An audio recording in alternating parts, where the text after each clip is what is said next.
Kung bibigyan ka ng pagkakataon, nanaisin mo ba na alamin ang lugar o panahon o ang sanhi ng iyong magiging kamatayan? O mas nais mong malaman kung ano ang lugar na iyong pupuntahan matapos na lisanin ang buhay sa kalupaan? Maraming interesado sa kung ano ang magaganap sa oras na humiwalay na ang kaluluwa natin sa ating katawang lupa. Kaya naman sikat na sikat ang mga kwento ng mga taong pumanaw na, ngunit hindi ba nabigyan pa ng isang pagkakataon pa. Sa salitang Ingles, ito ay kilala bilang ang near-death experience. Sa bansang Amerika, mga katinagalog ko, may sementeryo na sinasabing maaaring magsabi sa iyo kung ano, kailan at papaanong lilisanin mo ang mundong ito. Matatagpuan sa estado ng Indiana sa bansang Amerika. Sa gilid ng daanan na tila ba nilimot na ng panahon, matatagpuan ang sementeryo na tinatawag na ang Clay County Cemetery.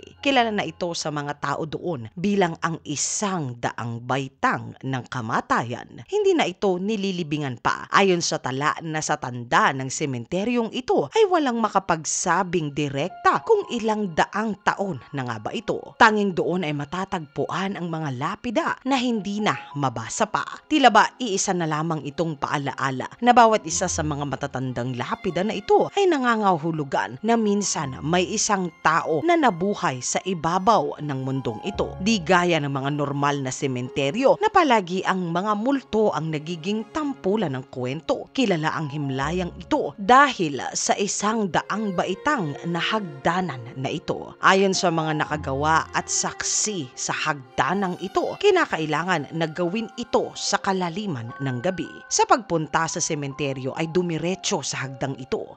Bilangan ng malakas ang bawat baitang na hahakbangan hanggang sa dulo kung saan ito ay umabot na sa bilang na ika-100. Sa dulo, ayon sa mga nakaranas nito, ay may tila ba may isang lalaki na pinaghihinalaan na ang pinakaunang tagapangalaga ng sementeryo. Ito ay sasalubong sa iyo. Saka doon ipakikita nito ang magiging katapusan mo sa kung papaanong paraan, sa kung saang lugar at ano ang kadahilanan. Ayon sa mga nakaranas na di umano nito na upang malaman kung ito ay magkakatotoo, kinakailangan sa pagbaba ng hagdan kahit pagulantang na gulantang, kinakailangan muling bilangin ang bawat hakbang sa hagdanan. Kung sa dulo pareho pa rin na 100 ang bilang mo, ay sinasabi na nakaiwas sa kapahamakan na sasapitin. Ngunit kung iba ang magiging kinalabasan ng bilang, ay magkakatotoo ang naging premonisyon na ipinakita sa iyo. Ayon sa mga gumawa nito, nasa sobrang takot nila sa nakita nila na magiging katapusan nila, ay sinubukan nila na dayain ang premonisyon. Imbis na sa hagdan ay umiikot sila sa burol sa likuran. Pabalik naman ito sa kanilang daan na pinanggalingan kung saan naghihintay ang kanilang mga kasamahan. Ngunit tila ba hindi sila basta-basta makakatakas sa kanilang napasukan. Ayon sa mga saksi na makailang beses na may mga nagtangkang umikot sa likuran, ngunit habang binabagtas nila ang burol, tila ba may puwersa na tumulak sa kanila dahilan upang mahulog o madula sila sa burol. Naging sanhi naman ng aksidente. Ang iba ay nababalian, nasusugatan ng malubha, at ang iba naman ay nababagok at nasasawi ng tuluyan. Sa lahat ng mga nagtangka, iisa lamang ang sinasabi nila.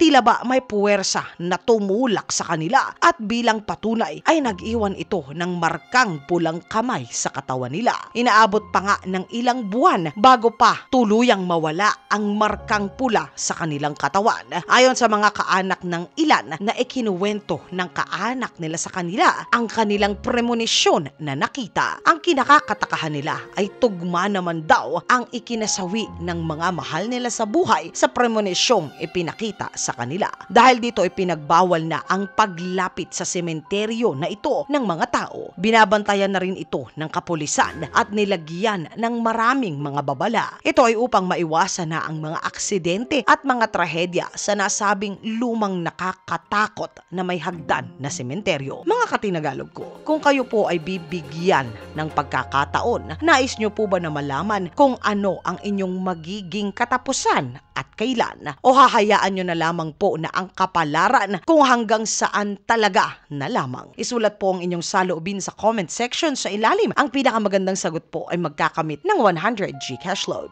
Maraming salamat po sa pagsama ninyo sa creepy na segment natin sa araw na ito.